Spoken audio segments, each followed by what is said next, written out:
Selamat sejahtera dan selamat pagi murid-murid. Baiklah, berjumpa lagi dengan cikgu dalam mata pelajaran Pendidikan Moral tahun 1. Baiklah murid-murid, hari ini kita masih lagi di bawah unit 6, Hormati diri, hidup dihargai. Murid-murid boleh rujuk buku teks muka surat 29.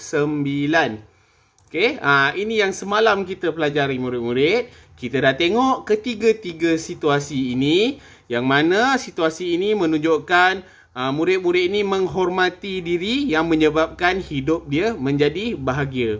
Apakah tindakan-tindakan yang telah dilakukan, yang mana semalam kita dah tengok dan juga kita dah bincangkan.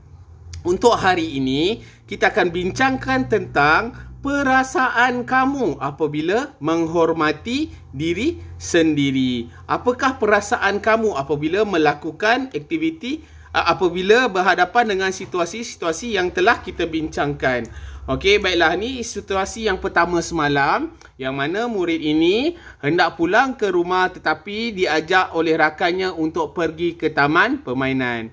Jadi apa tindakan kamu? Semalam kita telah bincangkan untuk menolak ajakan rakan ke taman permainan. Kenapa kita perlu menolak? Untuk dapat mengelakkan kejadian yang tidak diingini seperti kemalangan atau penculikan. Ibu bapa dan keluarga akan berasa risau sekiranya kita pulang lewat. So, apa perasaan kamu apabila menolak ajakan rakan? Apa perasaan? Okey, hari ini kita akan fokus kepada perasaan murid. Apakah perasaan murid apabila menolak ajakan rakan? Sudah semestinya murid akan berasa gembira kerana telah menghormati diri sendiri. Kamu juga patut berasa lega sebab ibu bapa kamu tidak akan risau. Ya, cuba bayangkan ibu dan ayah kamu di rumah dan tunggu kepulangan kamu yang sepatutnya pulang tapi tidak pulang-pulang. Sudah pasti ibu dan ayah berasa risau. Okey, kita tengok situasi yang kedua yang semalam telah kita bincangkan, yang mana rakan murid datang mengajak murid untuk keluar bermain. Tetapi apa tindakan murid? Murid hendaklah meminta kebenaran untuk keluar dengan ibu dan bapa. Minta kebenaran dulu sebelum keluar. Okey, kita juga dah tengok mengapa perlu meminta kebenaran. Supaya ibu dan bapa tahu di mana kamu berada. Supaya ibu dan bapa tahu dengan siapa kamu berkawan. Okey, apakah perasaan? Apa perasaan kamu apabila meminta izin? Apa yang kamu rasa? Perasaan ni apa yang kamu rasa setelah kamu mendapat kebenaran? Okey, sudah semestinya murid akan berasa gembira kerana dapat keluar bermain dengan senang hati. Ya, murid akan berasa senang hati kerana ibu dan ayah membenarkan murid main. Tidaklah main takut-takut kerana murid curi-curi main kan? Tidaklah macam gitu. Kerana ibu dan ayah telah beri kebenaran, jadi murid akan main dengan senang hati. Murid juga menunjukkan rasa hormat kepada ibu bapa dan diri sendiri.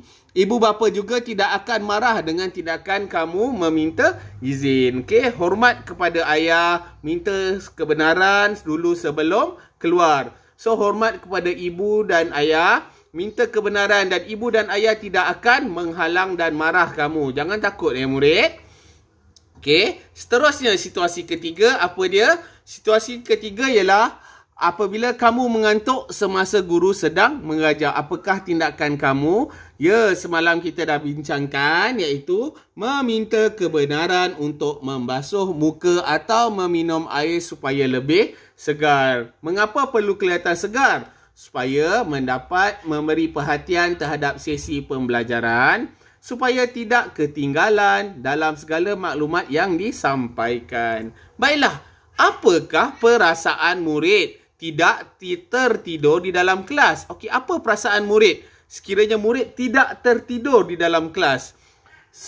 Murid akan berasa gembira dan bangga kerana dapat melawan rasa ngantuk. Ya murid, mengantuk ni sebenarnya adalah kadang-kadang hasutan saja. Okey, gangguan. Jadi kalau kita dapat melawan daripada gangguan mengantuk tu, sudah sepastinya kita berasa gembira. Murid juga akan berasa seronok kerana dapat memahami ilmu yang diajar. Okey, tidaklah nanti lepas dia kalau tertidur, balik rumah murid tak tahu nak buat apa. Sebab apa? Sebab tadi dalam kelas tertidur. Jadi, murid tak akan siapkan kerja sekolah tersebut. Kan akan mendatangkan masalah.